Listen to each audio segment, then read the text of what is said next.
Susan's Parlor, Rochester, New York, 1867. Susan's Parlor. Susan and Anna are relaxing after dinner.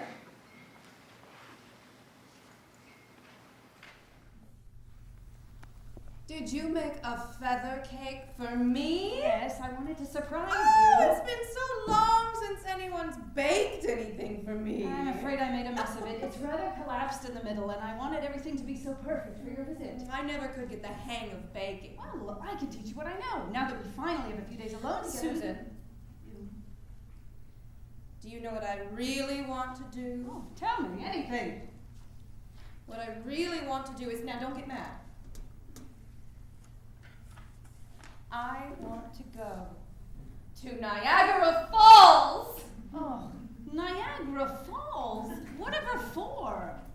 Well, I hear that there's this certain magnetic power, a kind of propulsive energy. Everyone is talking about them. We must go. No, I don't know about magnetic power. When we are so close. We are not close, Anna. It's at least a day's journey from Rochester. I know, but it would be such an adventure.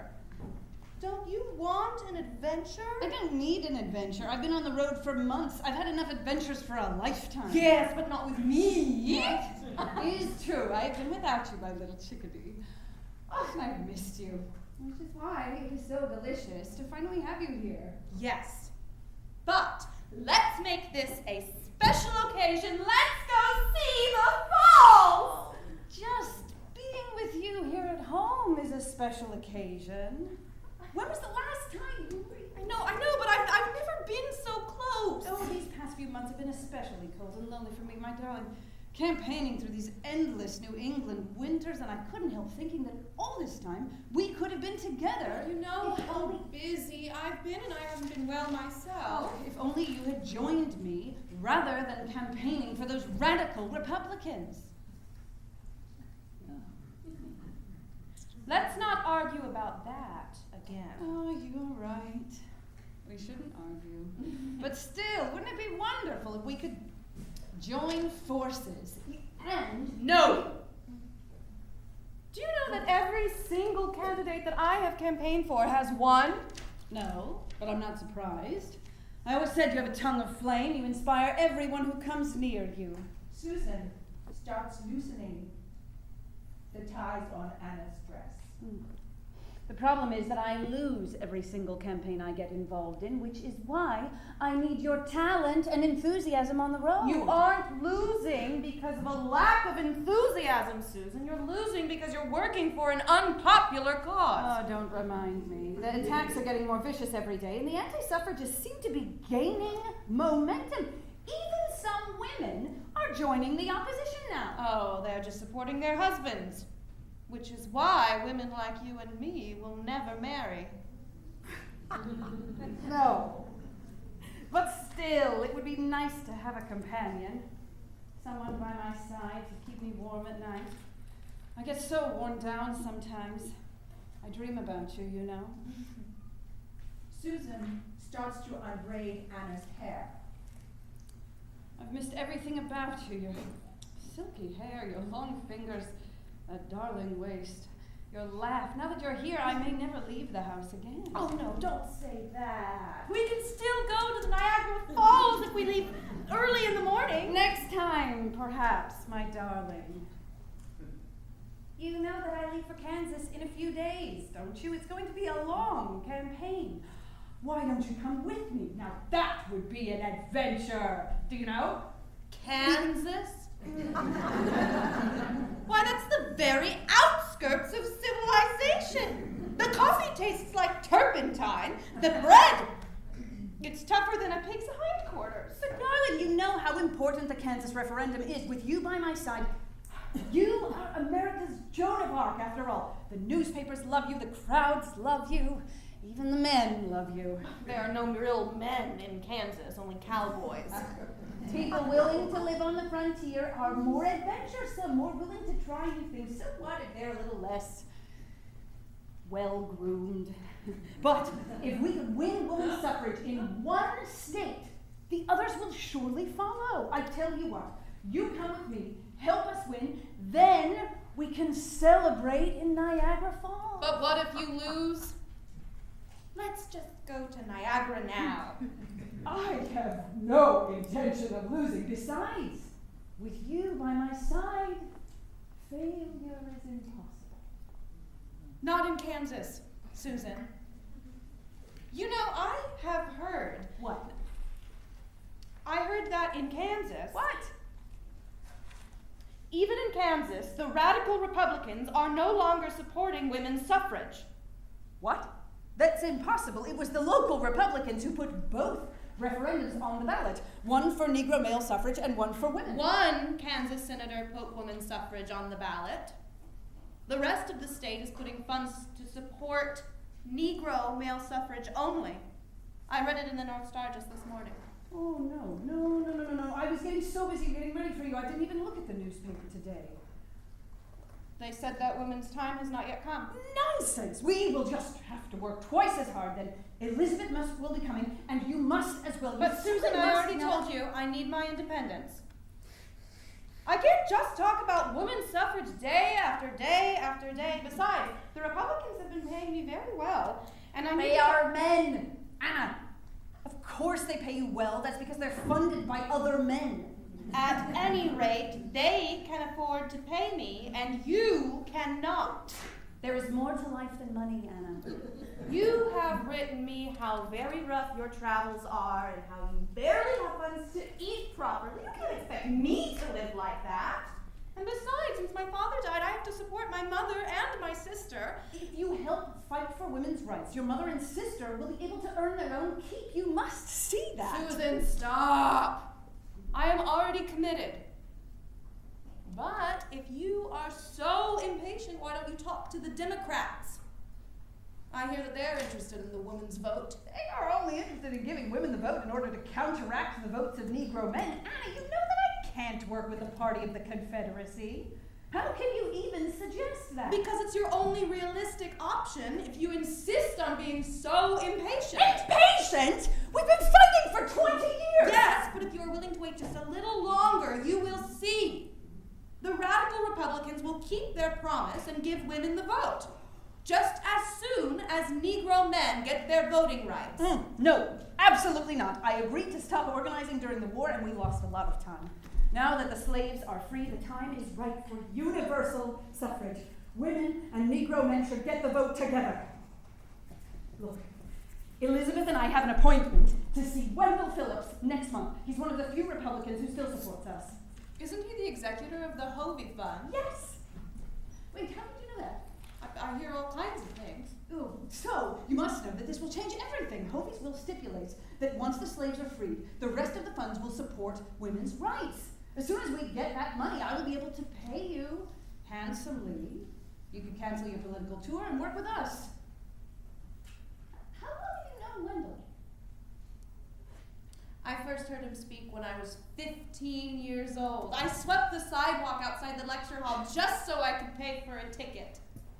He has the most divine voice. He is the best orator the abolitionists ever produced. Except for you, my chickadee. But Wendell is not one of us. He is a Boston Brahmin and very much of the male sex. If you mean by that he's charismatic, I agree. He's a married man, Anna. He invited me to visit him next time I am in Boston. But his wife is an invalid. They never entertain. Well, half of these famous men's wives are invalids of one kind or another. Don't worry, I won't overstay my welcome. So, how much money are you expecting to get? $8,000 a year. More money than we've ever had. Please tell me you will think about it. You didn't tell me you were expecting anyone. You said, just a minute! I have invited no one. I want only you, my friend. I will send you happy.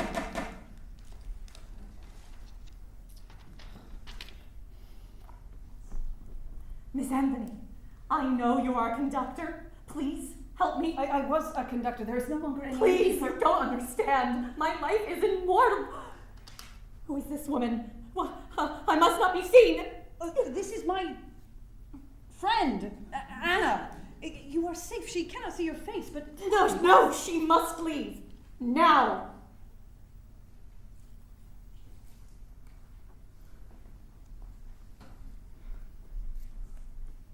It's all right now. We are alone. Please.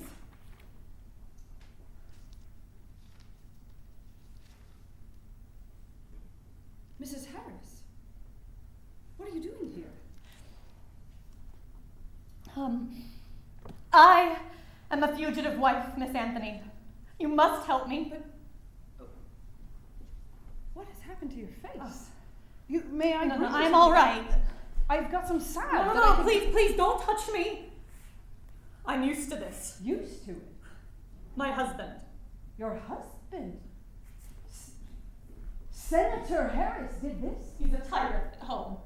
And a philanderer. He entertained other women in my home, in our home. I found some letters, and I even caught him and I threatened to expose him, and the very next morning he had me kidnapped. He convinced one of his doctor friends to declare me insane. You have always seemed perfectly sane to me, and you are one of my favorite authors. Thank you, Miss Anthony, but I haven't been able to publish in the last few years. I have been so busy, I really hadn't. But, however, did they come to such a ludicrous diagnosis? They took my pulse. Your pulse? Exactly. A doctor immediately came up with a diagnosis of brain strain. He said I was attempting intellectual and active pursuits beyond my native capacity as a woman. The gall! They locked me away in the lunatic asylum and threw away the key. There were hundreds of us. I'm sure you would know some of them. Even Mr. Vanderbilt sent his wife to one of these. The conditions are unspeakable. I am so sorry, Mrs. Harris. I've heard about these places, but I had never actually Most spoken to women them. don't want to talk about it, and even when they do, no one believes them. But these prisons must not be allowed to exist. It was like a prison, except I did not commit any crime, and I had no trial. Your crime was being born a woman. Trial was not necessary. Some of the smartest, most independent women I knew ended up there. It's the price we pay for speaking our minds. I was confined in a dark, damp room with no heat. I was given pills that set my nerves on fire. I had to lie in my own filth, Miss Anthony. My dear Mrs. Harris, I cannot begin to imagine. How did you ever get to escape? My brother spent more than a year fighting to get me released. Of course, the authorities insisted I must be returned to the custody of my husband, my legal guardian. I had no choice. But when I arrived, he had another woman in the house. He was enraged to see me. We fought. He pushed me down the stairs. So you ran away? He's vengeful. He wants to lock me up again. He doesn't want me talking to anyone. He's threatened to send a private investigator to hunt me down like a wild animal, he said. I would rather die than go back there, Miss Anthony. So you want me to find a place where you can hide for a while? Yes. The problem is your husband travels in abolitionist circles where I am known. It is very likely he will send his investigator here. But we'd be long gone by then. Your husband is close friends with Wendell Phillips, is he not? Yes. So if your husband found out I was helping you, he would surely pressure Wendell to cut off my funding. So while I was helping hide you, I would no longer be able to help countless other women. Do you know what it's like to be chained to your bed, Miss Anthony? Have you ever spent time in a straitjacket? Have you ever had your head dunked underwater until you felt that you were drowning? I do understand your pain, Mrs. Harris. Of course I do. So you will help me find a safe house. You're putting me in an impossible situation, Mrs. Harris. Please. Yes. All right. Oh, thank you. Thank you. God, how can I ever thank you? Yes, well, the problem is I am fast running out of safe houses in New York. Fugitive slaves were one thing. Men were willing to break the law to hide them, but it is much more difficult to help fugitive wives, and in your case, it will be almost impossible. You are the wife of a famous Boston abolitionist. They will see him as one of their own. But surely my life is worth as much as that as a slave. Won't they be able to understand that? That remains to be seen. Scene 2. The following week, Rochester, New York, 1867. Frederick's parlor. Susan and Frederick are having tea. So then he says, do spiritualists move in high society? And I said, no, they are only mediums.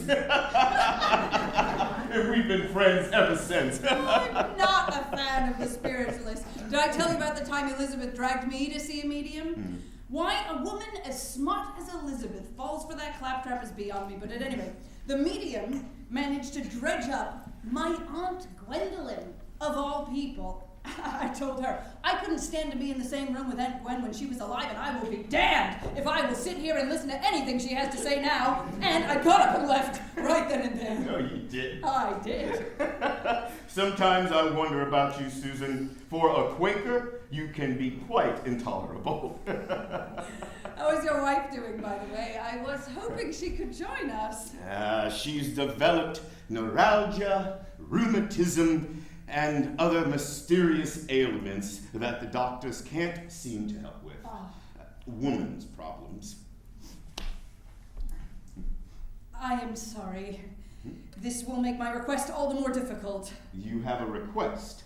And here I was hoping that this was a friendly social visit. Does your request involve my wife? Well, that depends On what?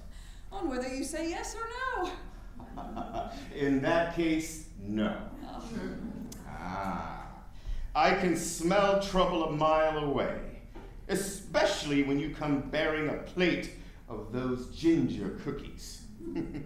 So, let's just enjoy the cookies. So, did I tell you the last time? Please, Frederick, this is a delicate matter. Naturally, they never are simple matters. I wish that they were. This is not for my own self, Frederick. I know, it is always for women. What is it this time? I have been asked to help conduct a fugitive wife. A white woman. Yes, there have been others as well. Why? Why am I not surprised, huh? But how do your fugitive wives involve me? I am about to leave Rochester for several months. I have to travel to Albany, Boston, Kansas, if Wendell doesn't cut off my funding, that is. Why would he cut off your funding? Oh, let's not talk about that. The thing is, several women have come to my house asking for refuge. It would be very dangerous for them to linger when I am not around. When the next one arrives, exhausted and scared and hungry, what will she do? I haven't the slightest idea. But you know how dangerous this is. Wives must be returned to their husbands. You could go to jail for harboring them. It's the law. Didn't stop you from harboring fugitive slaves. That was a different issue altogether. How was it different? For one thing, it involved actual slaves. For another, it did not involve fugitive wives or divorce. Marriage is a sacred union before God. Once it is done, it cannot be undone. But Frederick, these women who take the risk to flee, while not technically slaves, by the time they manage to arrive here, they have all been abused in some way. So if they manage to reach us, how can we turn them away? When did this become we? These women belong to their... Belong? I just said, I do not intend to get between a white man and his wife. I was hoping you might consider. I will not consider. I haven't even told you. I know what you're up to, Susan. You are suggesting that we create an underground railroad for fugitive white women. We don't need an actual railroad, just a stop, a temporary respite, a safe house. Right. And for all the people you know, you have selected me, the most likely candidate for your crazy and, shall I say, illegal scheme. I thought you were my friend, not my executioner. Well, I thought perhaps, since you have experience helping so many others, you might be willing to wait just for one night. Nobody would think to look for a white woman in a black man's house. Of course not. Because said black man could get lynched for much lesser of offense.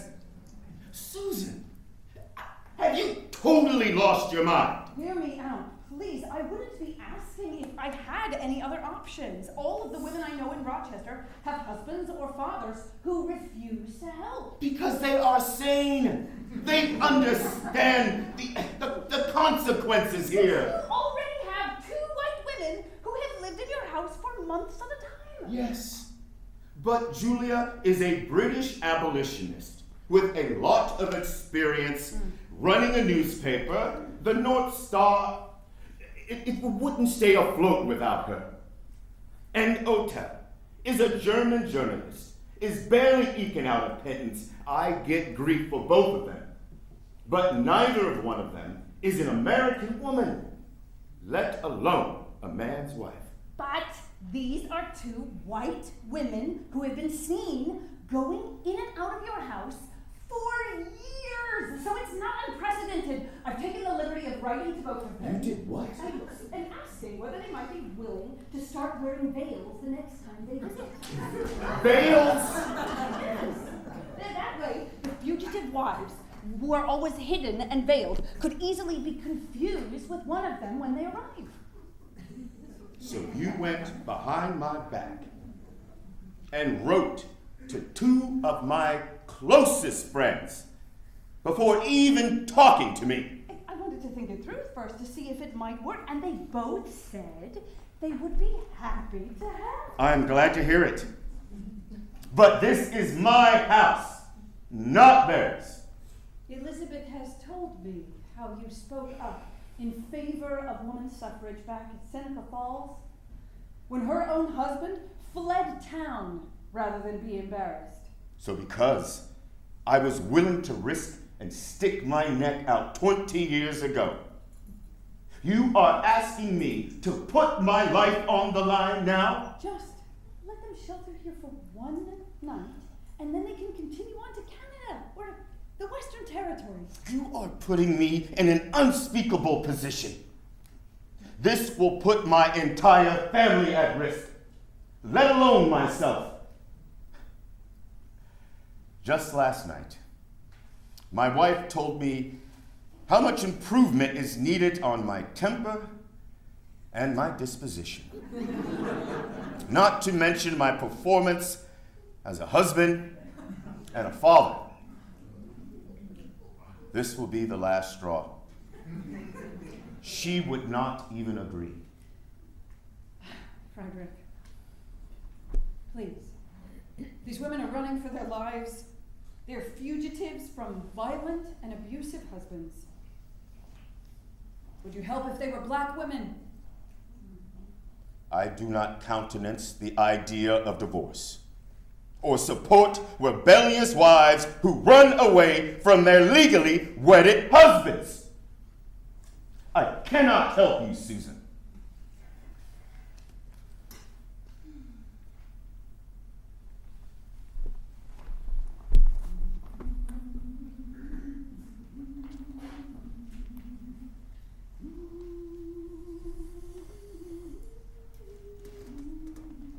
Scene 3. Several weeks later, Seneca Falls, New York, 1867. Elizabeth's kitchen. Susan and Elizabeth and Sojourner are assembled around a large wooden table, cutting and preparing vegetables.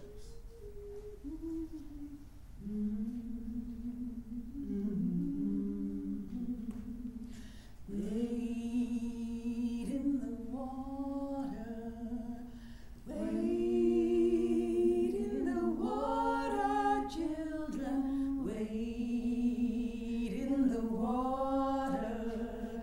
God's gonna trouble the water. Wade in the water, wade in the water, children, wade in the water. God's gonna trouble the water. It's been a long time since I stopped my journeys for long enough to spend time in a vegetable garden. And you have such a mighty fine one here, Mrs. Stanton. That garden and the orchard, too, are slowly taking over my life. The work just never ends. And, of course, this time of year, we have so many rabbits. It's not the garden that's taking over your life, Elizabeth. It's all those children you had. 7 of them. Speaking of rabbits. Susan, it would have been much better if you had listened to me and controlled yourself. You could have stopped at 3, maybe 4. That would have been quite sufficient to prove you're not unsexed. I have 5 children.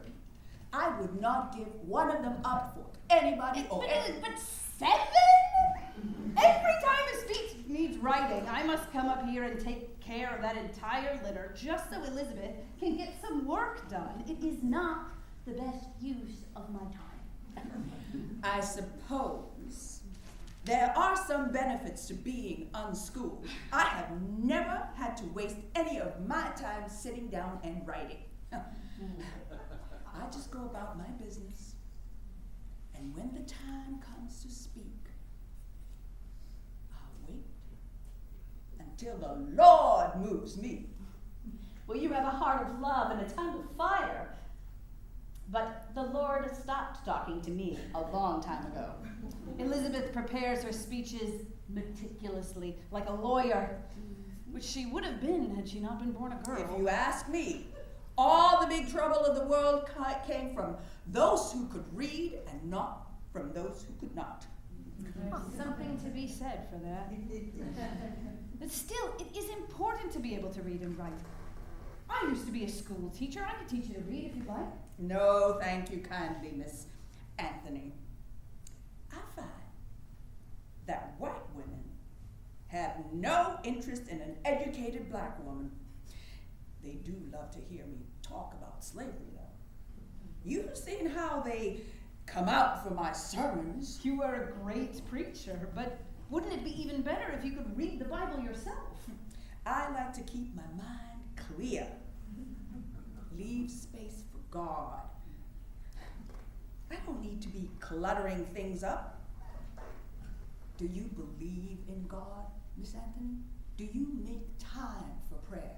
I pray every minute of my life, but not on my knees. I pray with my work. Well, you could help me with your work then.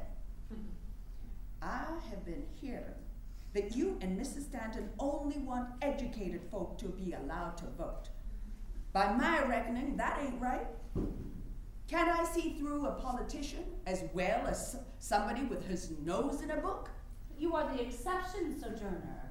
Most people without a proper education are too easy for unscrupulous politicians to manipulate. I have never heard anything in the Bible about a literacy test. The Bible is lacking in many respects. That's what Frederick tells me too. Have you heard from him lately? I don't understand why he won't be joining us at the hearing tomorrow. Perhaps he does not wish to compete with me. Why? What has happened between you two? Nothing happened. Frederick just wants to be all highfalutin like some European white man. He has a house full of books and foreign women visiting from who knows wherever. He likes to talk fancy ideas with them, but he holds me low. Well, Frederick has his faults, like any man, but he is the best women's rights man we've got. You are an educated woman, Mrs. Stanton. Of course he gives you respect, but I do not care. Being called an uncultured Negro. Did he really? He did. I'll give that man a piece of my mind the next time I see him. Miss Anthony, I really do understand about learning, especially for women. I want to help set up schools down south for children who were born as slaves. It's easier for them to learn reading and writing than an old woman like me. And you are right, of course. We need women lawyers and judges and even women in Congress one day. I'll drink to that. I always believed that men can make dirt, but they can't clean it up. It will never be done until women get into government. saw a man clean up a house.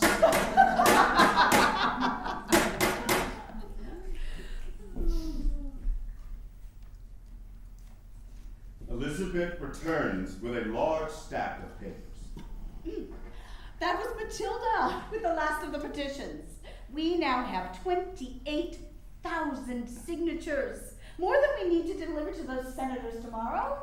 I will pray that they listen to us. But in my experience, 28,000 women's signatures don't carry as much weight as one white man's.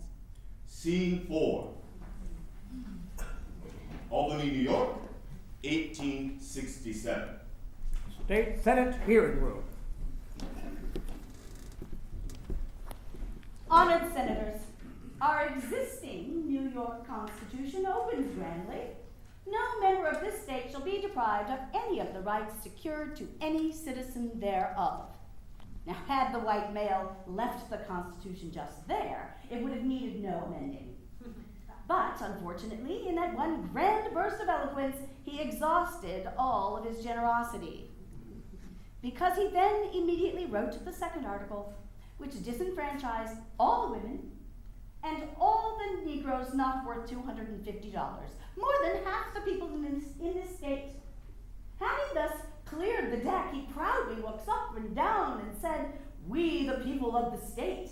Why did he not say, "We, the white males of the state"?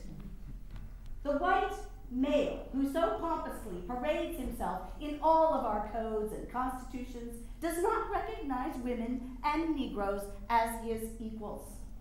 Therefore, his judgment in our case amounts to nothing. On the theory that the majority governs, what is to become of the white male when the woman and the Negro wake up?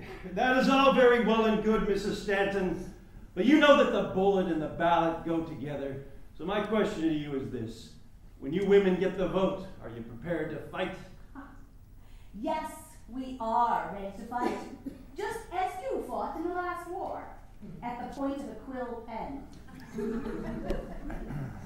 Oh. You may hiss as much as you please, but women will get their rights anyway. You can't stop us. Serve us your stew, woman. Yeah, go ahead. We have all day to listen to your nasal ramblings. Thank you, kind gentlemen. Is it not good for me to come and draw forth a spirit? To see what kind of spirit prompt people are made of.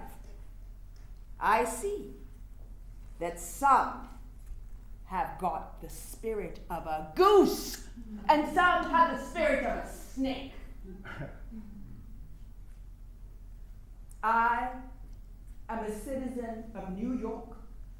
I was a slave here, but I have been looking around and watching things, and I know a thing or two about women's rights.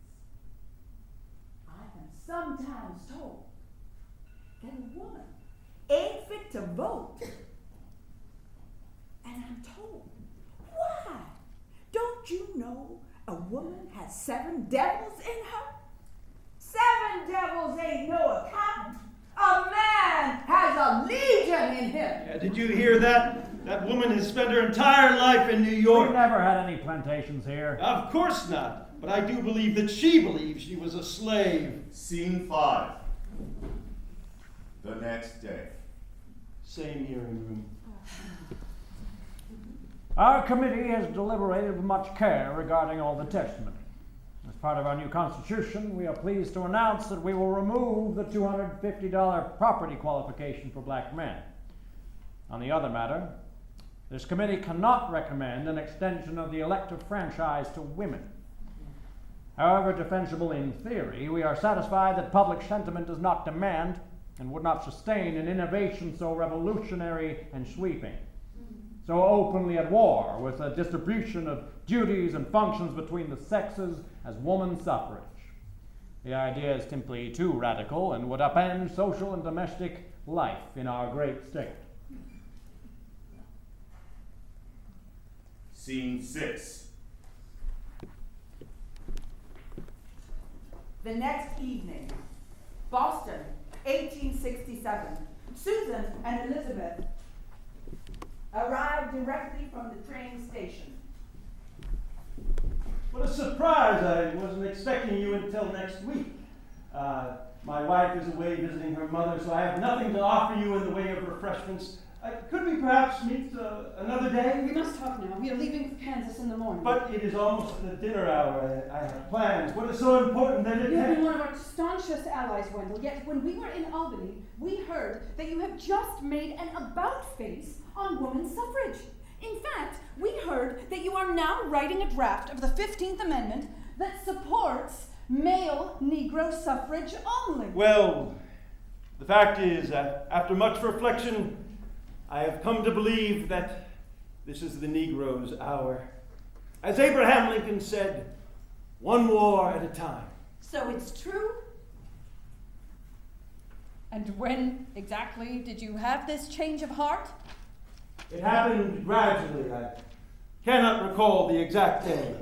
And yet you told us nothing. I had no doubt you would find out in due time. In due time, by which time it would be too late for you to provide us with for us to provide you with any suggestions. You don't need to provide me with any suggestions. I'm very well aware of your concerns and wishes. Wishes? We were promised that after the war was won, women would get the vote. Have you forgotten everything women did to support the war effort? Of and course. how hard we worked for abolition? Of course I remember. But I have come to see that this nation can only focus on one major issue at a time. But we must put Negro suffrage in one bottle and woman's suffrage in another. You're putting women in a bottle? It is unwise to mix the movements, because such a mixture would lose for the Negro far more than it should gain for the woman. Oh, let me ask you a question. Do you believe the African race is composed entirely of males? Elizabeth, we have to be very careful now. Do you remember what happened when women were admitted into abolitionist societies? The controversy over their participation broke that movement in half. Oh, only because the men decided that women's participation in abolition meetings was contrary to the usages of the civilized world. You can hardly blame us for that. How can you stand there and support a suffrage amendment which will cut out half the population of this country, including, I might remind you, your wife? Great revolutions do not happen all at once, Susan. Whenever a new reform is started, people seem to think that the world is going to take a great stride all at once. But the world never takes strides. The moral world is exactly like the natural. The sun comes up, minute by minute, ray by ray, until twilight darkens into dawn, and dawn spreads into noon. Women's suffrage will be enacted into law one day soon, perhaps as a 16th Amendment. But when? Before Reconstruction, there were no amendments to the Constitution in 64 years. So, if we pass up our chance now, it could be another 64 years before women get the right to vote. It will not take 6 decades for dawn to spread into noon. I promise you that. Please stop with the overblown rhetoric, Wendell. You are not on the lecture circuit now. We are simply having a conversation. Let's have that conversation then.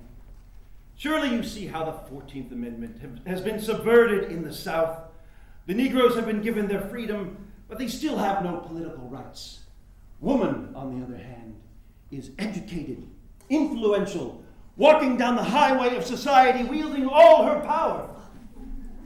What power are you talking about exactly, Wendell? Well, the considerable power she has as wife and mother in her own home.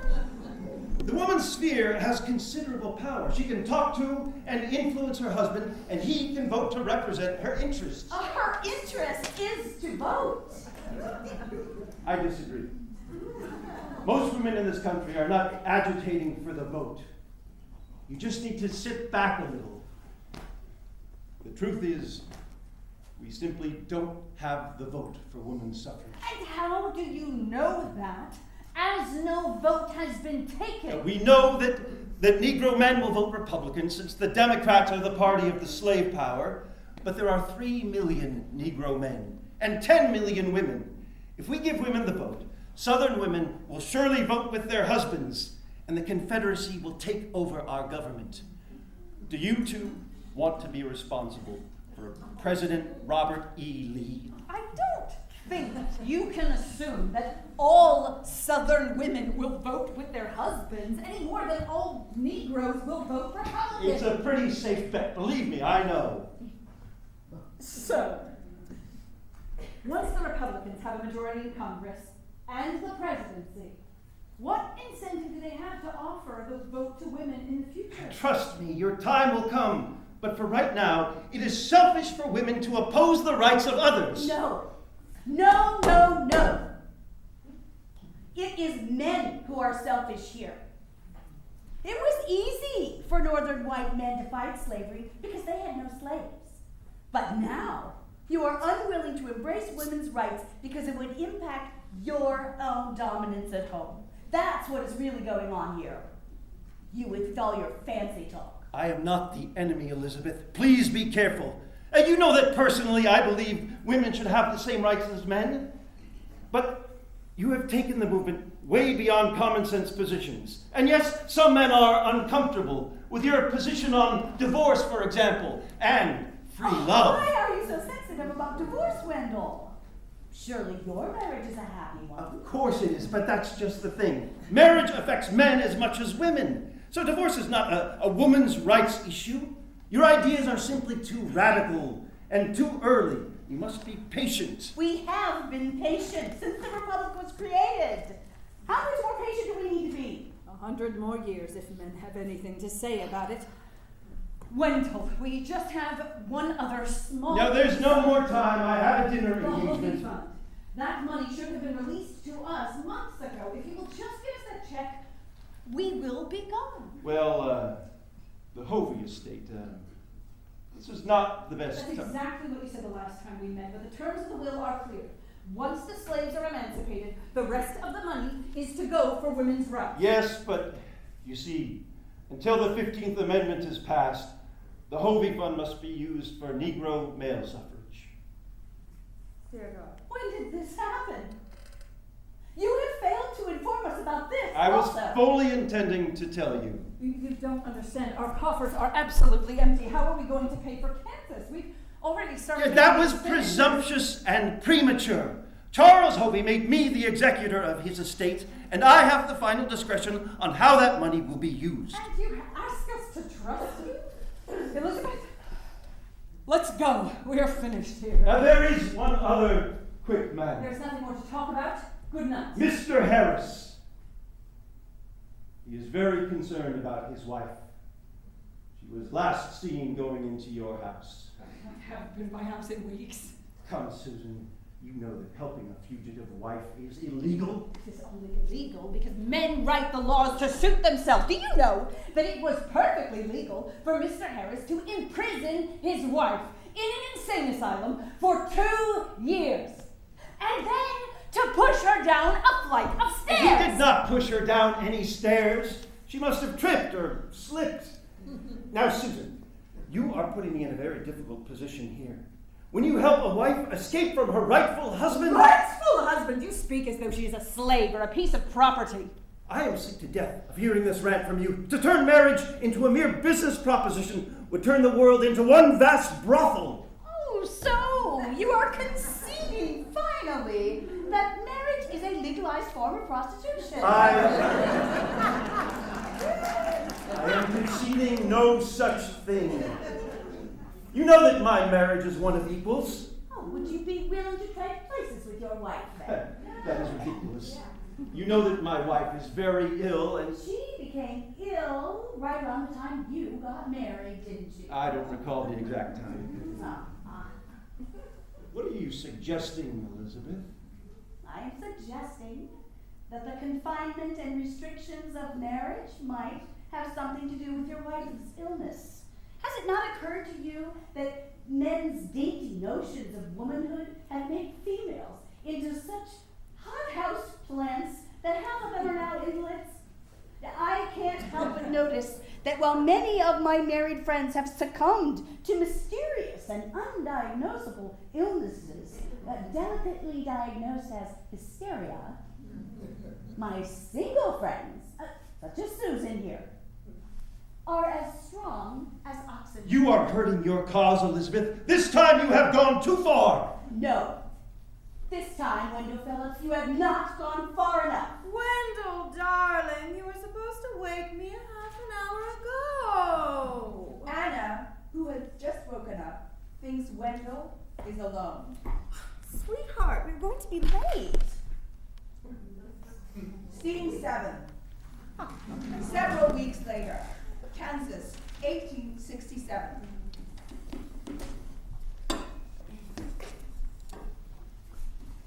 Elizabeth's hotel bedroom. Elizabeth is sleeping as Susan comes in to the dark room.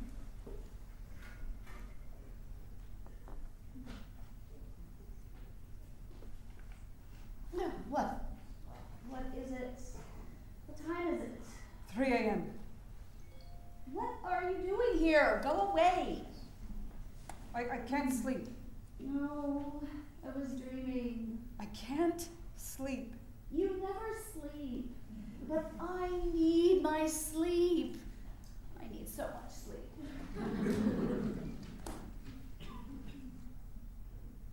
I can't go on. Okay. Can't we talk about it in the morning? No! What? What is happening? What? I can't go on. What has happened? Has something happened to you? No, I don't know. I can't. Oh, come here. Susan. Susan, please, talk to me. All right, now what is happening? What could this... Oh. Is this about Wendell, the Hobie Fund? Yes. Oh, we will just have to work harder. We will find a way to go on. No, but that's just it. We can't. I've borrowed all that I can against my mother's house, and no bank will talk to me. We're starved for funds. I don't even know if we'll be able to pay our hotel bill when this is over. How long is it going to take for our enemies to label us irresponsible women? Our situation is hopeless. Nonsense, Susan. We have exactly the same amount of hope that we have had for the past 20 years. Now let's get some sleep and it will all look better in the morning. It's just that I had thought that the tide was finally turning, but if anything, our cause is dying a slow death in Kansas. Oh, Susan, if you could just go back to bed. What? Susan, what? I don't believe I've ever seen you cry in all these years. What could possibly be? I just want... What? What is it? Oh. It's not about any of those things, is it? It's about Anna. Why would I don't know what you're talking about. I know you better than anyone, Susan.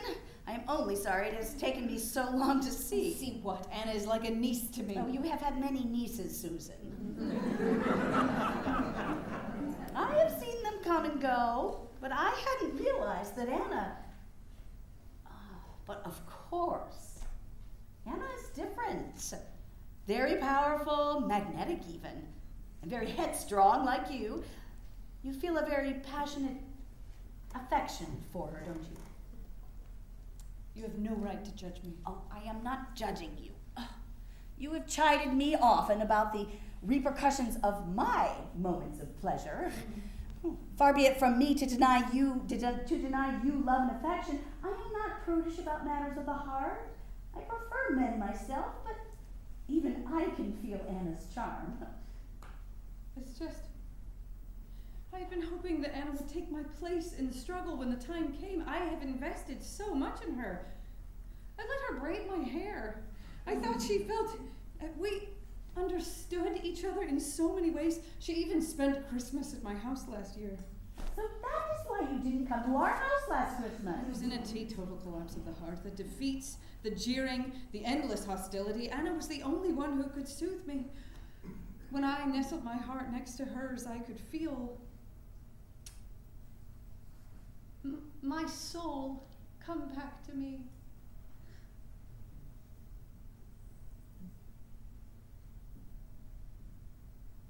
I had such plans, but she threw all that away.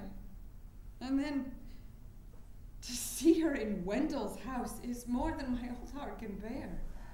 Anna is confused. She is the youngest person on the Lyceum circuit, a beautiful young woman, always surrounded by adoring older men, and you know how persuasive Wendell can be. There is no telling what tales he has woven for her. Oh, they are both such stars, they think the normal rules of gravity don't apply to them. Betrayed by two people I thought were my trusted friends. How can I go on? We will go on. This little dalliance is not going to stop us. I'm not talking about a dalliance. I'm talking about the future. Anna and Wendell are lost to us now, and of course, Frederick is going to support his gender before he supports us. I wouldn't blame Sojourner if she votes for her race before her gender when it comes down to it. We're more alone than we have ever been. We are not alone. We have thousands of women behind us. Perhaps, but we have millions of men against us. We lost in New York. We are losing in Kansas. We are about to lose the fight for the 15th. Why go on? Because we have come too far to stop now. I won't let you quit. Since when do you decide when I quit? Oh, well, since you wouldn't let me quit. Not when I was pregnant, not when I was nursing newborn babies. I am not letting you quit now over a mere broken heart. You will get over it. I don't think I will get over it. Do you think you are the only woman to suffer such a loss? What do you know about it? You married Henry so young. You've never... Oh, but I have. Not like this, or I would have heard about it. You're not one to keep secrets, Elizabeth. In general, that is true. But there is one secret I have kept in my heart for almost 3 decades. You must tell. You know my secrets. Now you must tell me yours. Oh, it was such a long time ago. It hardly matters. If you want me to go on, you must tell me. Well, it has been a heavy secret to carry, alone. I have often wished, but you must promise. You know I keep secrets, Elizabeth, unlike... All right. Before I met Henry, I fell in love with... I was just a girl, Susan. This was so long ago. It was... my brother-in-law. Which one? Edward Boyard, the homeopath. He was so kind and so intelligent. We were both interested in history and travel. Well, I was a young girl when he married my sister. But as I grew up, we spent more and more time together. And my sister was so busy with her babies, she didn't even notice. But it was an impossible situation. He wanted me to run away to England with him, and I almost did. But I turned back at the very last minute because I couldn't imagine never seeing my family again, betraying my sister. When I met Henry, I decided he would have to do. Otherwise, Edward would never have left me alone. As it was, he accused me of betraying him when I got married. I've always wondered why you and Henry spend more time apart than together. Does he know? Of course not. We do what we have to survive. And you will as well.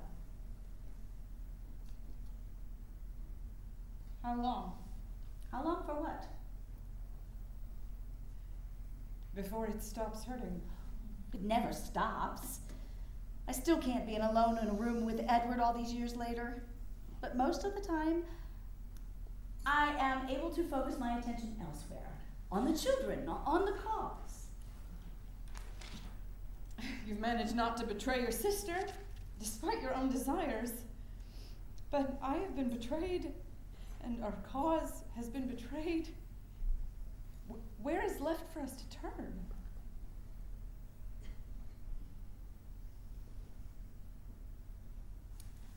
I have been thinking a lot about this, Susan. I wasn't sure if you would be willing to listen, but perhaps the time has come. We will be roundly criticized if we do this. But since the Republicans have betrayed us, there is only one place for us to turn. Oh, you mean that businessman George Francis Train? Has he been wooing you too? Yes. I hadn't wanted to mention it before. I know how opposed you are. It smacks of desperation. And we are desperate women. What have we got to lose? Our dignity. Oh, dignity? When was the last time a woman was treated with dignity in the political arena? Oh, no. I hear Mr. Train is quite eccentric. He lives at the very fringes of the Democratic Party. Nobody takes him seriously. He's very rich, but not very well respected. It's a big risk. Suffragists have always been aligned with the Republicans. Ah, but we women have been betrayed by the Republicans. Mr. Train and the Democrats are our only option. We're heading off in a dangerous direction. Elizabeth, if we start down this path, we may not be able to turn back. We have helped the abolitionists, and they have left us high and dry. They laughed at us in New York, and they are abandoning us in Kansas. Their leading speaker stole our money. We have no good options left, Susan. I don't know. Pull yourself together, Susan. You have always said that failure is impossible, so we've got no choice. Starting tomorrow, we are going to war. Scene 8. The next afternoon. Kansas, 1867. Train is sitting at a table. A luxury hotel dining room. Setting a table for three. For three. For three.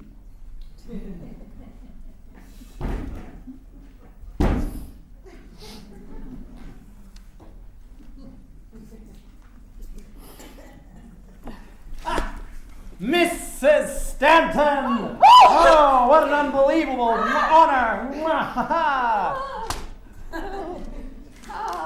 I am Susan B. Anthony. This is Mrs. Stanton. My apologies, but you two fine women are something of a pair, are you not? I have heard that you forge the thunderbolts, and she flings them. It's the opposite, actually. Mrs. Stanton forges the thunderbolts, as you put it, and I fling them.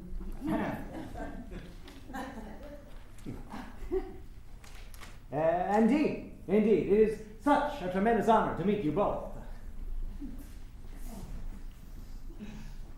Such an honor. Please sit down. You do know I have traveled around the world in 80 days and have only recently returned. Of course, Mr. Train. We have been following your articles in the newspaper. You have had quite a journey. If I didn't have any... Yes, well, what I wanted to say is that in my travels around the entire world, I have never met two women as accomplished as you. I love all women, of course. I love women, even my own wife. What a pleasure it is to meet a man who is both witty and well-traveled, Mr. Train. And have you also heard I am running for president? I find that Ulysses S. Grant is appalling. Groveling Grant, I call him. He has no idea how to make money or keep it. I, on the other hand, set up the Crédit Mobilier, based on the French financing system. We are doing a terrific job of the railroads. Terrific. Well, we are in no position to discuss presidential candidates, Mr. Train, as we live in a country that does not allow even its most intelligent women to vote. And that is a crying shame. A crying shame! The way I look at it, Mrs. Stanton, If women can rule monarchies, they can certainly vote in republics. At last, a man with a head on his shoulders. The wedge of woman suffrage, once inserted into Kansas, will populate the nation with 10 million voting women, and I am willing to bet that all of them will vote for me. That is an interesting thought. No woman can resist me. Is that not right, Miss Anthony? Certainly, you are quite irresistible. Of course I am, and I presume that you are both here because you want to throw the support of the woman suffrage movement behind me. Here is my platform. Woman first, Negro last. I've even written a little ditty in the campaign. May I sing it for you? Please. Woman votes the black to save, the black he votes to make woman slave. Hence when blacks and radical Republicans unite to enslave the whites, 'tis time the Democrats championed women's rights, those women's rights.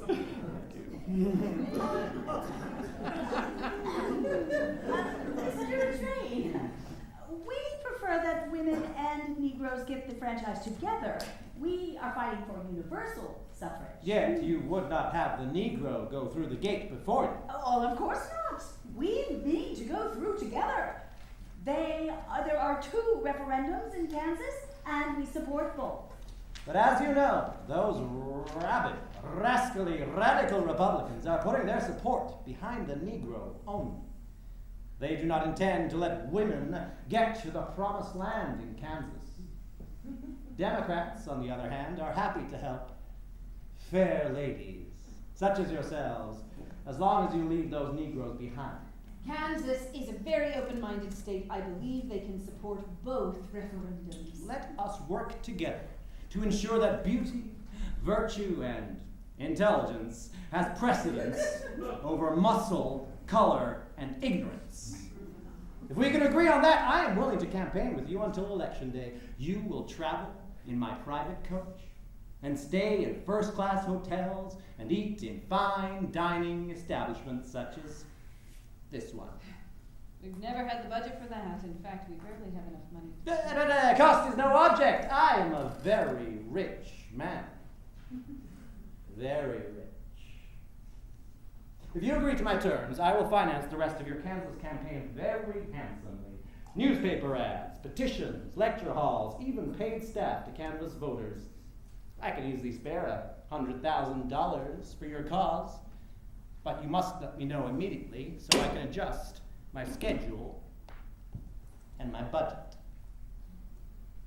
Mr. Train, may I have a moment alone with Miss Anthony? Of course, of course. Take all the time you need. He is offering $100,000. What choice do we have? We abandon our friends and our principles. Or we abandon the cause. Ladies, I forgot to mention that last night I spoke with my wife. She supports her cause, of course, and she informed me that all the big newspapers refuse to print any news about suffrage now. That's because all the papers that used to support us are owned by Republican No, men. say no more. My wife tells me she would like to be able to follow suffrage more closely. She especially loves reading about your speeches, Mrs. Stanton. So I would like to propose a sweetener for this deal. I will fund a woman's newspaper. A newspaper. That would make all the difference. You must call it the Revolution, because you ladies are fomenting a revolution just like myself. You understand us perfectly. The motto will be, let's see, how about men, their rights, and nothing more, women, their rights, and nothing less. You, Mrs. Stanton, will be the editor, and you, Miss Anthony, will be the proprietress. Huh? And of course, in your first editorial, you must endorse me for president. Of course. Susan and Elizabeth look at each other and realize they will finally have funding for a newspaper to call their own. Where do we start publishing? Scene 9, a few days later. Evening, Kansas, 1867. Susan's hotel room. Susan is sitting at a desk reading a letter.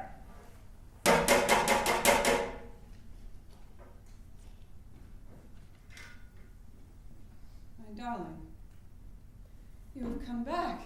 Come in, come in. Oh, I've had such a time of it since I could barely get out of bed, and now here you are, like a gift from heaven, my very own angel. Susan, I wanted to. It's all right. You are forgiven, my bright, glorious young spirit. Oh, I have had no peace since you left, nowhere to rest my head. I know, I have a reputation for being maybe a little bit vengeful, but I forgive you! Totally and completely. You are irresistible. How could I not? Susan. Susan. I have missed you too. I've never met a woman like you. No, and stop. I've learned Why does everything suddenly sound so past? Because our past is beautiful. And I wouldn't change any moment that we've shared But the together. present and our future. Anna, I have such plans. Susan, I can't Can't what? have a future with you. Why in heaven's not? Surely you don't believe that Wendell can offer you more? He is married. He would never leave his wife, no matter what he tells you. And he is a man. I thought we both agreed. Well, I never agreed to anything, Susan. You had all the dreams. You set all the rules. You determined the agenda. I have loved you. I really did. But now I need my freedom. And you have your freedom with what? Wendell? Well, I have no need to marry Wendell. We're both free to pursue what? our lives. Separately when we wish, together when we wish. It's for the best, Susan. The best? How could you even say that? Only a woman can understand the passions, the desires of another. As a matter of fact, Wendell understands me perfectly. He is a brilliant speaker himself, and he is very well connected. In fact, he has convinced the Republicans to sponsor my trip to Kansas. Last I heard, you hated Kansas, and now you are here to support the Negro suffrage referendum. Yes? I see. So that's why you are here, to tell me that. I wanted to tell you myself so that you wouldn't be. And you came into my room at night, and you let me believe. You believed whatever you wanted to believe. You didn't let me say a word before you started. I see. So, when you told me back in Rochester that you wanted freedom to talk about a variety of different issues, what you really meant was that you wanted the freedom to lecture for the highest bidder. That's not what I meant. Lecturing about women's issues has just become too dangerous. When I give speeches about women's suffrage, I have my best dresses ruined. Men throw tomatoes at me, rotten eggs. They heckle me on the street. They ruin my dinner when they see me at the hotel. I can no longer tolerate the abuse. Anna, I've been burned in effigy. In Syracuse, men threw broken benches at me, and in Buffalo, they brandished knives and pistols. But I grow stronger with every mob I face, and you can too, if you would I am not built as sturdily as you, Susan. I am of a delicate constitution. I cannot believe that for an instant you have incredible inner strength. How could I have been so wrong about you? You weren't wrong. It's not how it looks. How is it then? It's just that Negro men need suffrage too. They have no rights either. And now they are being disenfranchised by the black coats They have no one to speak for them. Oh, so you have voluntarily taken on that task at the rate of what? $100 a lecture? 200? Negro men need suffrage at least as much as women do, maybe more. Maybe more. Huh. All I see is that you are making more money lecturing on behalf of the Negro than on behalf of your own kind. What do you think would happen to you, Anna, if I started spreading the word that America's Joan of Arc is having an affair with Wendell Phillips, America's most famous abolitionist?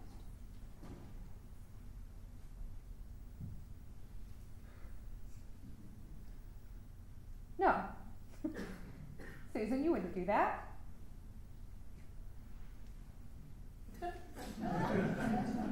You know that would be the end of my career. My reputation. You said you cared for me.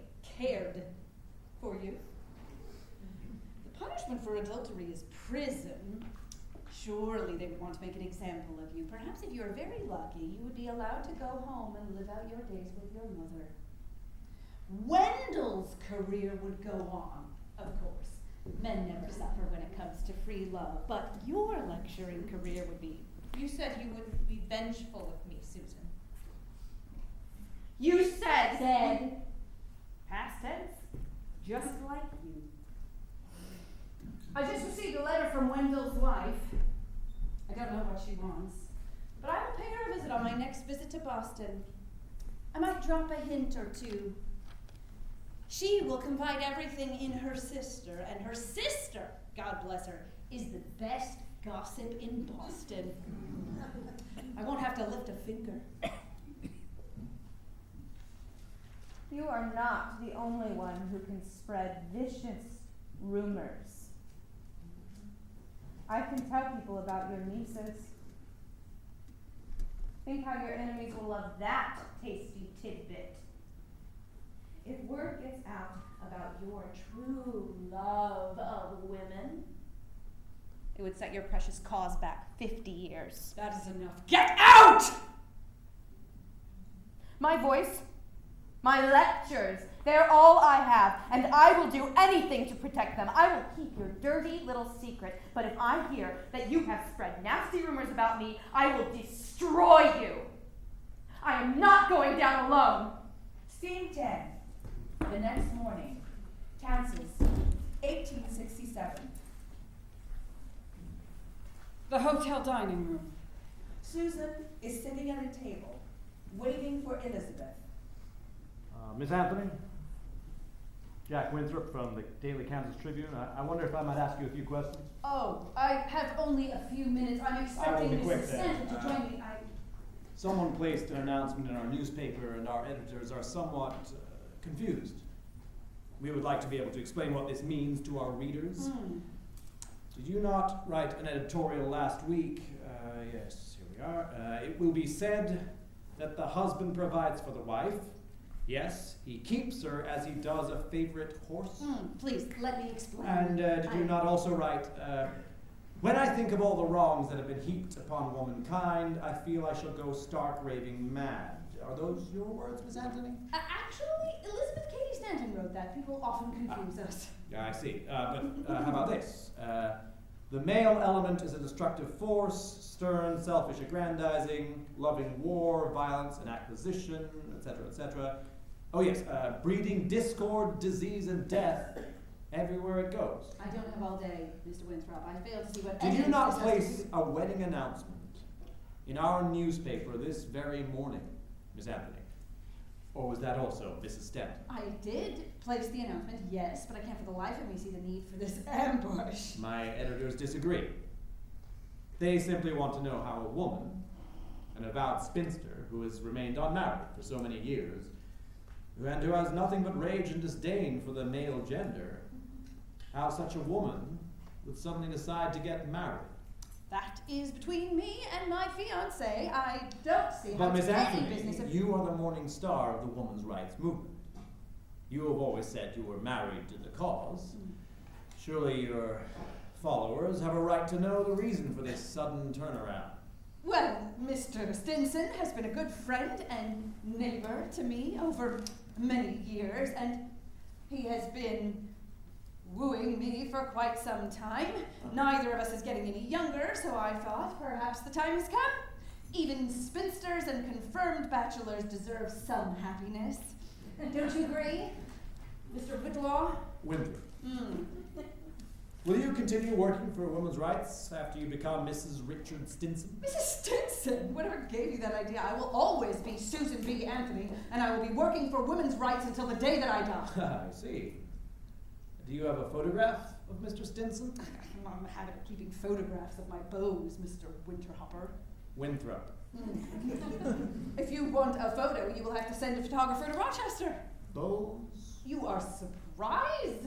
I may not be a beautiful woman, but I have had admirers. It's just that the time was never right, or the man was never right. And now, if you don't have any further Where will the wedding questions, take place? I have been far too busy here in Kansas to think of wedding plans, Mr. Winterbottom. All in good time. And now, Mrs. Stanton and I have a speech to Miss write. Anthony, we cannot, in good faith, print a wedding announcement without so much as a date. When you can provide us with one, we will be happy to print your announcement.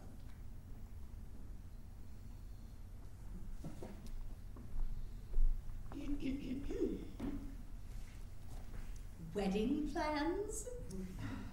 What on earth is going on here? Anna paid me a visit in my room last night. She threatened to expose me. Oh, I see. So your solution is to get married? I don't quite see how. Long before Anna, you urged me to talk about my beaux. Listen, seeing as I was a spinster. So a few years ago, I talked to my neighbor. He's of a similar disposition, but with men. We agreed that should either of us need to ward off a scandal, we would announce an engagement. This engagement would drag on for months, years, if need be, and then quietly be called off. And when he suddenly sees his name in the paper, with you hundreds of miles away, He will understand immediately, and he will play his role to the hilt. He's a bright man and a good sport. It doesn't hurt that he loves my ginger cookies. Scene 11. 2 years later, New York, 1869.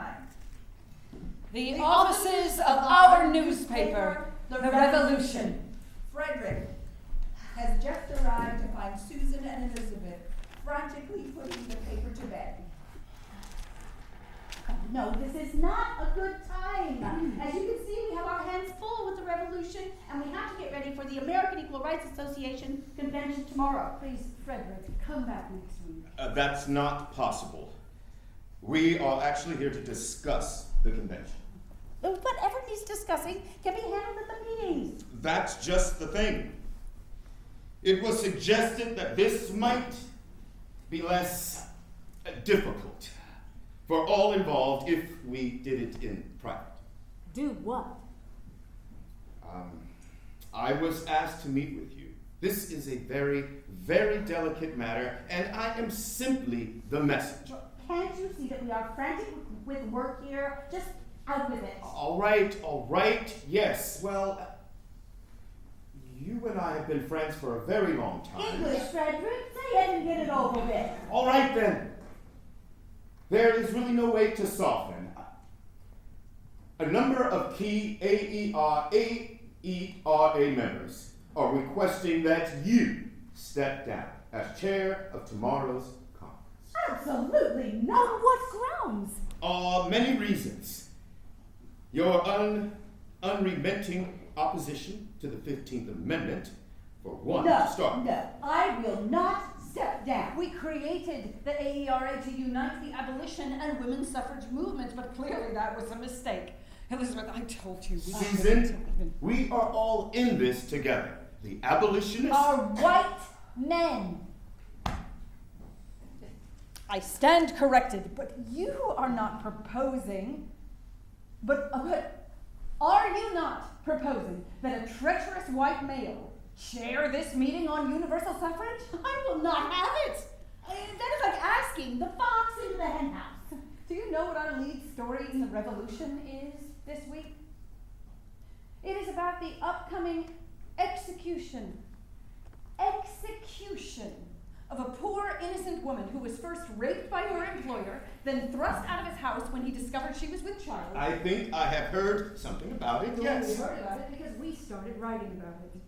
She finally finds a freezing, unheated attic room where she can give birth alone. Then, when she is finally discovered at death's door, clutching the body of her frozen baby, she is charged with murder.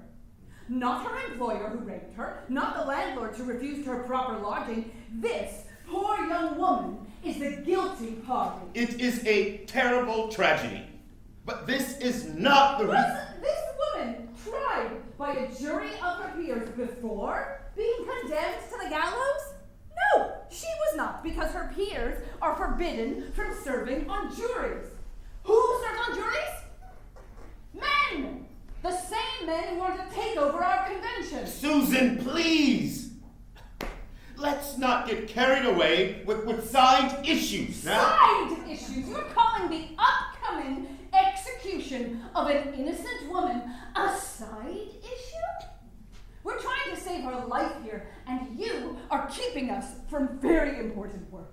The rate of infanticide is growing at alarming rates among the poor, Susan. The jury doubtless believed that by making an example of this mother, that they can save the lives of other babies. It is not something I agree with, no. But I cannot serve on a jury either. So, if we could get Wendell back to Phillips. the issue. He is behind this motion to remove Elizabeth, is he not?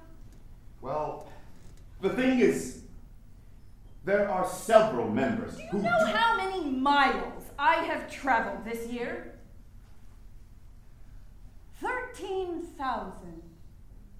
How many miles did Wendell or the other men travel on our behalf? I would know about Of that. course you wouldn't, because those men were sitting in their comfortable, warm New England parlors, crafting version after version of the 15th Amendment, each one weaker than the last, and all of them carefully designed to exclude women.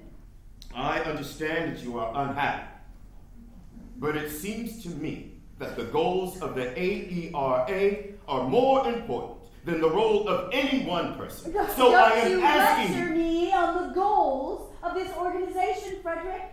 Susan and I created it, and I will be running the meeting. You have delivered your message, and you can leave now. Well, there's also the matter of Mr. Train and his support of you and this newspaper. Mr. Train is a crack-brained lunatic and a harlequin. And AERA members refuse to associate with him. This lunatic, as you call him, has been willing to devote money and enthusiasm for our cause when no other man would. I see no reason why we should turn him away. I have known you, Elizabeth, you and Elizabeth, to be intelligent women. But when it comes to Mr. Train, you have quite lost your minds. What is even more upsetting is that you two are starting to sound just like him. I can't believe the rhetoric you spout about Negro men and the Chinese and the Irish and other immigrants. What happened to the women I used to know? The women you used to know have been repeatedly burned at the stake, Frederick. You are looking at their charred remains. I do understand. I do. And I am sorry. But you have to give me something. If I go back empty-handed, I have to warn you both. That convention hall will be half empty tomorrow. It won't look good for any of us.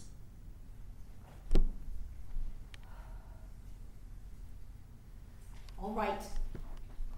I will not non-negotiable. But I agree that we cannot afford to have a public fight right now. So I will be magnanimous. I will ask Mr. Train to step away from our movement since he seems to be so universally disliked. Despise. It will not be easy, but Susan and I will have to carry on without him. I will go see him as soon as we put the paper to bed. What are you saying, Elizabeth? My name is on all the contracts related to this newspaper, and the cost is $20,000 a year. You insisted that you could not take the risk, and when I agreed, reluctantly, to sign on as sole proprietress, I was counting on Mr. Train's financial support. Perhaps Frederick would like to contribute $10,000 per year for the upkeep?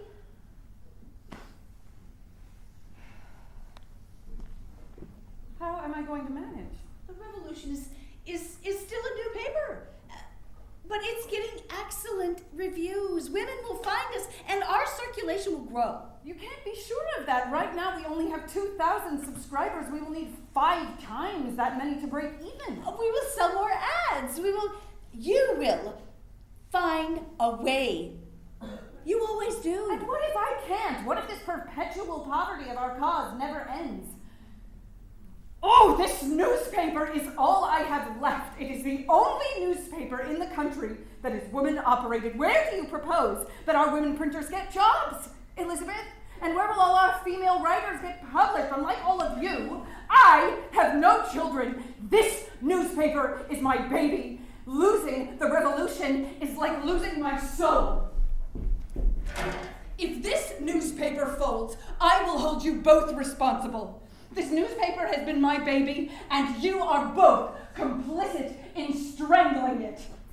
Scene 12. The next day. New York City, 1869. American Equal Rights Association meeting. The annual meeting of the AERA is hereby called to order. As the first order of business, I would like to submit a resolution to oppose the 15th Amendment. Let me be clear. We oppose the amendment not for what it is, but for what it is not. Not because it enfranchises black men, but because it does not enfranchise all women, black and white. Objection, Mrs. Stanton, before we go any further. Excuse me, Mr. Phillips. As the chair. No, as the president of the American Anti-Slavery As Society. the former president, Mr. Phillips. So let me remind you that slavery has not been abolished. At present, there is not any support in Congress for women's suffrage. You ladies must learn to be satisfied with your present gains and labor on for another generation if needs be.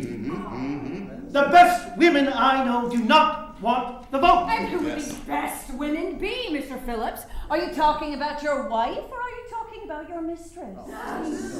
Manhood suffrage is national suicide and women's destruction. Let me remind Mr. Phillips that the 15th Amendment takes in a larger population than the Negro men on the southern plantations. It takes in all the foreigners daily landing in our eastern cities and the Chinese crowding our western shores. Think of Patrick and Sambo and Hans and Young Tong, who do not know the difference between a monarchy and a republic, who cannot read the Declaration of Independence or Webster's spelling book. Should they be allowed to vote before educated women? The ignorant foreign vote already holds the balance of power in this country by sheer force of numbers. This amendment will create an antagonism everywhere between educated, refined women and the lower orders of men, especially in the South. What will become of this nation if clowns make laws for queens? I do not see how it is proper for my Irish gardener and immigrant men who collect horse manure to have the privilege of voting while I cannot. Your laws, Mr. Phillips, put women in a state of, as the legal category of at the same state as criminals and the insane. I have always championed women's rights to vote. But I do not see how anyone can pretend that there is the same urgency and giving the ballot to a woman as to the Negro. It is true that the idea of woman's suffrage meets with ridicule, and that is lament. Yet, there is no deep-seated hatred against women. In fact, the government of this country loves women. They are their sisters, mothers, wives, and daughters of our rulers. Yes, well said. But the Negro is loathed. Name the right to vote for the Negro, and all hell breaks loose. The Ku Klux Klan and the regulators hunt and slay the unoffended black man. With us, the matter is a question of life and death. When women, because they are women, are hunted down through the streets of New York City and New Orleans, when they are dragged from their homes and hung upon lamp posts, when their children are torn from their arms and their brains bashed out upon the street pavements, when they are in danger of having their homes burnt down over their heads, when their children are not allowed to enter schools, then they will have an urgency to obtain the ballot equal to ours. Here. What you say about the Negro race is true. But tell me, Mr. Douglass, isn't everything you said about the fate of Negroes also true about the fate of black women? Yes, yes, yes. It is true, black women. But not because she is a woman. No! Because she is black. Frederick, if colored men get their rights and not colored women theirs, the colored men will be masters over the women, and it will be just as bad as it was before. You men have been having our rights so long, you think, like a slaveholder, that you men own us. I know it's hard for one who has been holding the reins for so long to give it up. It cuts like a knife.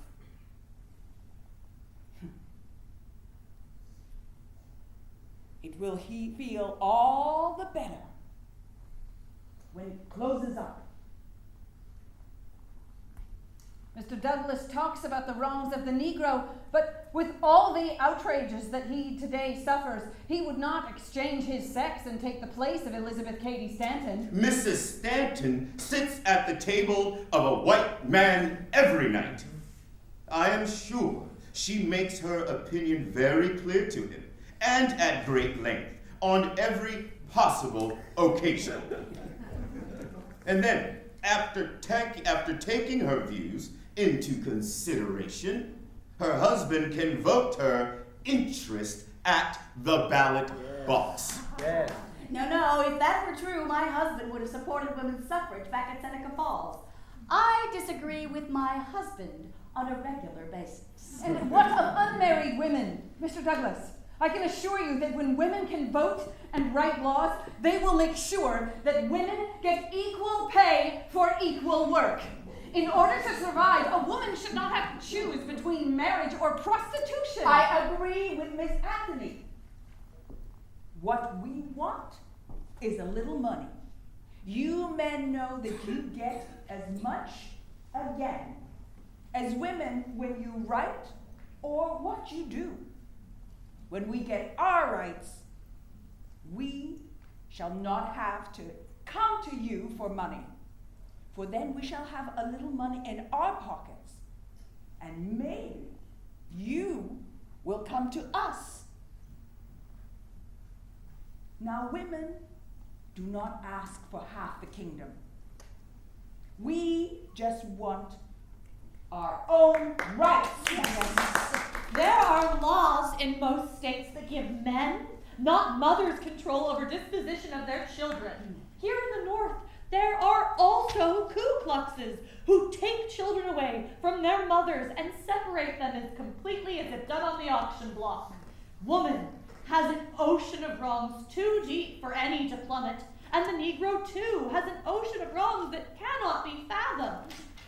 I will be thankful in my soul if anyone can get out of this terrible pit, but I believe the influence of woman will save the country before any other power. Praise be to God.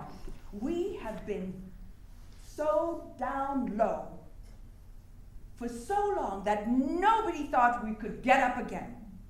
But we have been low enough, trodden down. We will come up again. Yes. Yes. I believe we are all in agreement. I move that this body vote to support universal suffrage and oppose. No, we are not all in agreement. Absolutely not.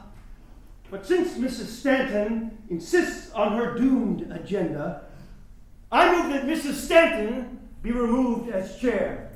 Yes. Do I have a second? I second. With a heavy heart.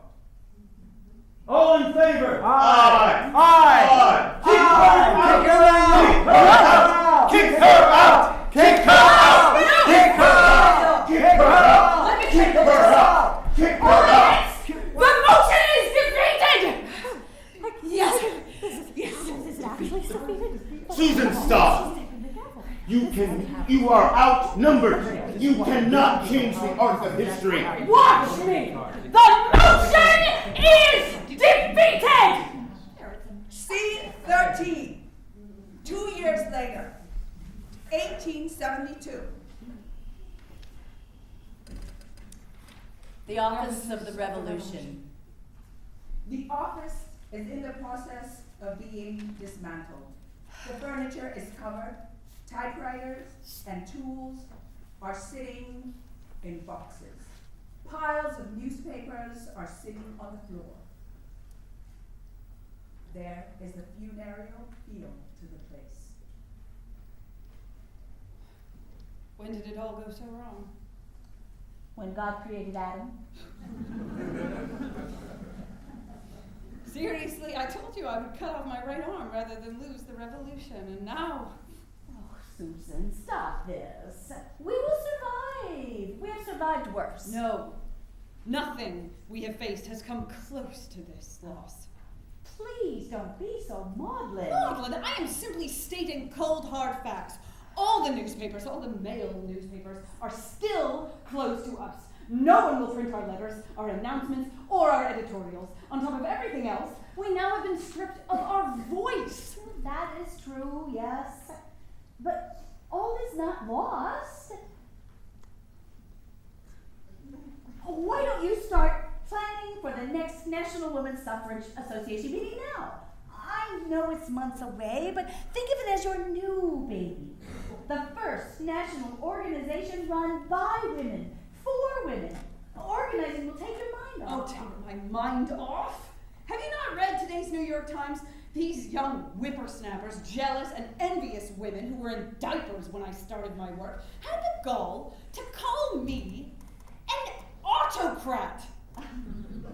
Now that we have created this movement, they think they have as much right to manage matters as we have. Sounds of loud banging, like a hammer on marble, comes from the outside of the window. And now this. What? They are putting up another one. Another what? Another horrid statue of another horrid man. Another monument to Mr. Lincoln's war. A war effort to which women contributed food, clothing, bandages, nurses. 2,000 nurses. And have you seen a monument to just one woman in this city? No, these men would have us believe that they fought that whole war to protect us helpless women. They're willing to protect us in every way except by giving us an actual ballot or any actual rights. Oh, I saw a poster on a billboard today and I was so angry I nearly ripped it to shreds. What did it say? don't need a ballot to fix a sink spout. You should have ripped it to shreds. How will it end? All that work. Men get marble monuments. We get forgotten. Susan, I think the time has come. For what? For this old spinster to go into her dotage? Is that what you're trying to tell me? No, just the opposite. I think the time has come to start working on our history of women's suffrage. I've been talking about that book for years, and I keep telling you it's too early. We haven't Look, it will keep us busy. It will give us a voice. Not just the weekly voice of a newspaper, but a voice that will ring throughout history. I don't know. I'm much better suited to run a newspaper than to attempt history. Well, the truth is we probably should lay low for a little while. People will eventually forget. Forget what? The things you said about Negro men and the Irish and the Chinese? That will always be a stain on your record, Elizabeth. You can't unwrite that. You went too far. And you were standing right next to me. That has always been the key to our success. Don't you forget. But that's another reason we should write our own history. Because if we don't do it, someone else will. And I can guarantee if that happens, you will not like it. We can't write a history about a movement that has failed in its major objectives.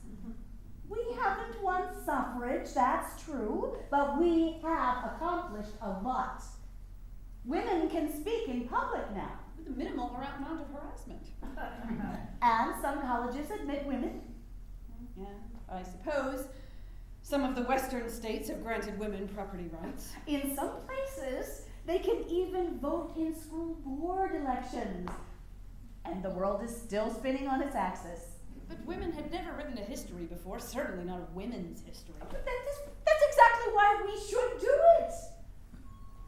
We will contact all the leaders and ask them to send us their recollections, their memorabilia, their newspaper clippings, their scrapbooks. It will be a grand undertaking. You will organize everything, and I will write, just like always. I feel exhausted just thinking about it. It will take years. Which is why we should start now, while we still have time. And the memories are still fresh in our minds. The betrayals. Will be told from our point of view.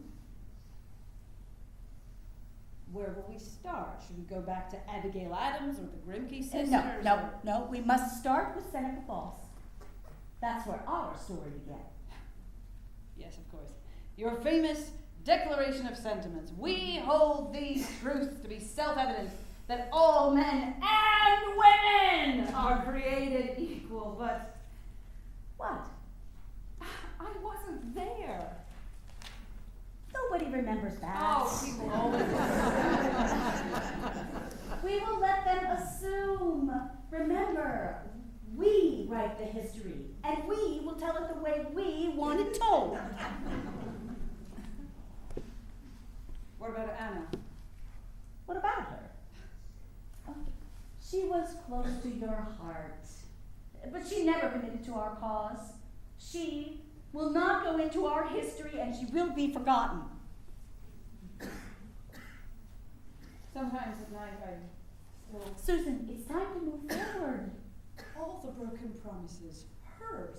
I have another idea. You have heard of the new departure? What? The new departure. That new theory being bandied about that since the 14th Amendment states all citizens can vote, then women can vote. Women are citizens, right? You know perfectly well that we are not. Well, why don't you take a stand and test it? You mean, why don't I go out and vote? I didn't really have a chance to think about it. With all of this. You have been spending too much time brooding. Oh, I don't have a brood of loving daughters and granddaughters to distract me like you do. This is all I have. No!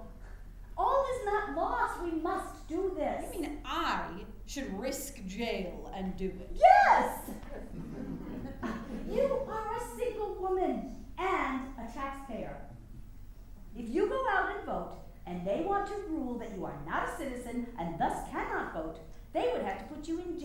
breaking the law.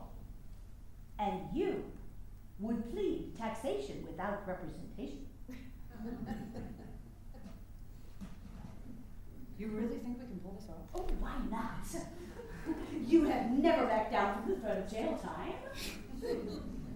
All right, I'll do it, and I will make sure there is at least one newspaper reporter with me when I cast my ballot.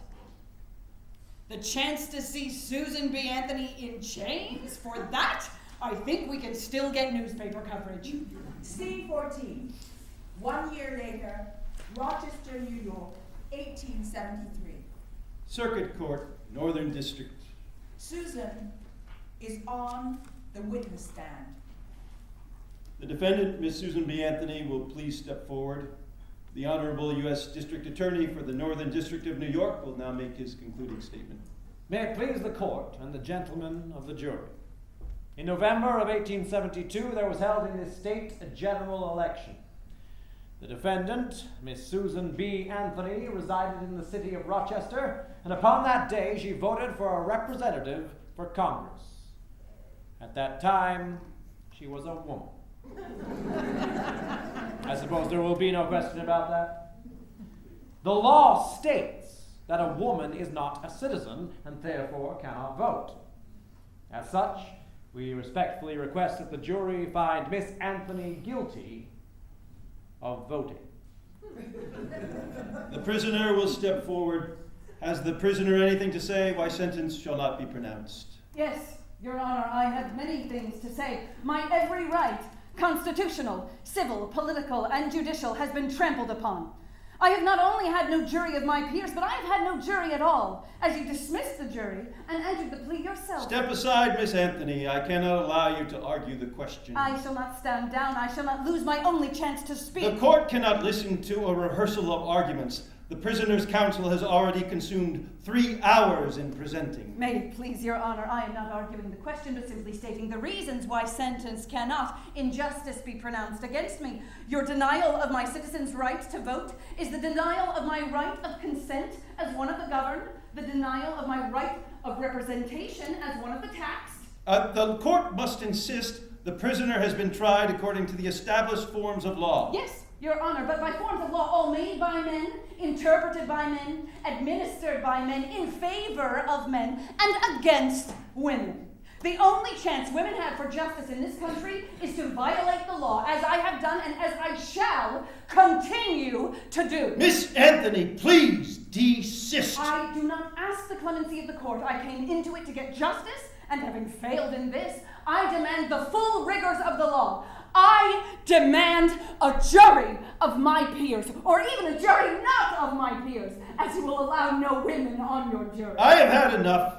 The sentence of this court is $100 fine and the cost of prosecution.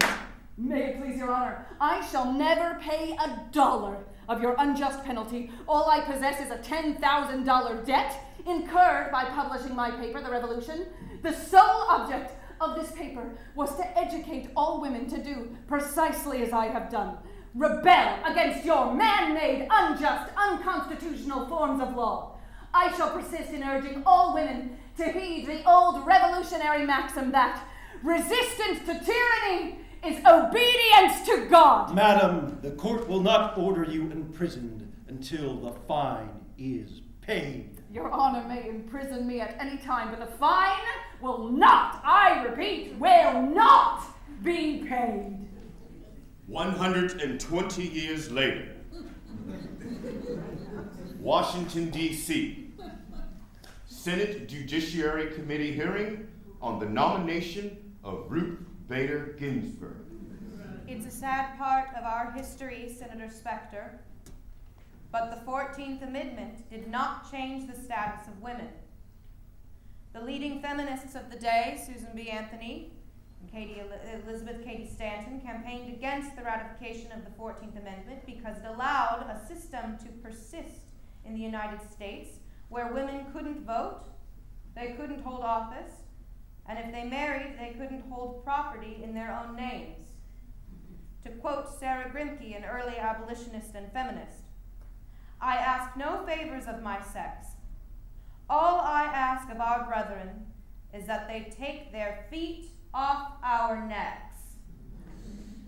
25 years later, Washington, D.C., U.S. Supreme Court nomination hearing. I was pushed onto the bed and Brett got on top of me.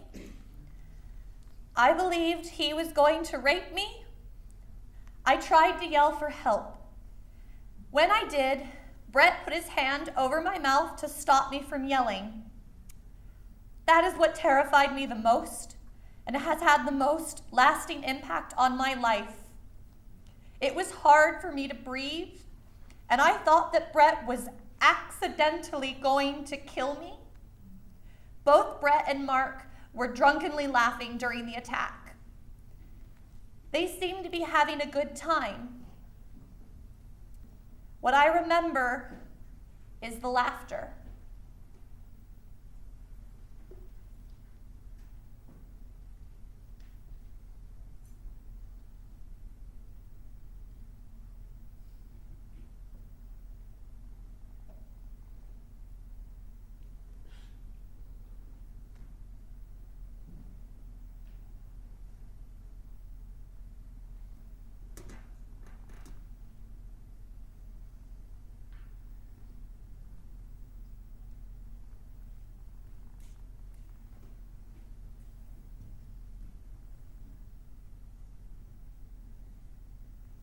The end. I can't remember the last piece of theater I saw that I found as compelling every minute as this. I completely forgot it was a reading. It was totally awesome. We enjoyed it so much. It's just a wonderful thing to see it come alive on the stage like that and to see us plot through time. I enjoyed the play tremendously. It was something totally new. I thought it was incredible. I thought that it really showed how people are kind of pitted against each other in this way that makes it really complicated about how to deliver the rights. How it connected with voting rights and the politics of the time. It's so similar to now, too. It's an amazing play. It's an important play. I want everybody to come see it. I want this play to be as big as Hamilton. I hope that it'll get picked up and that it will be produced somewhere so many more people can see it. Go see it!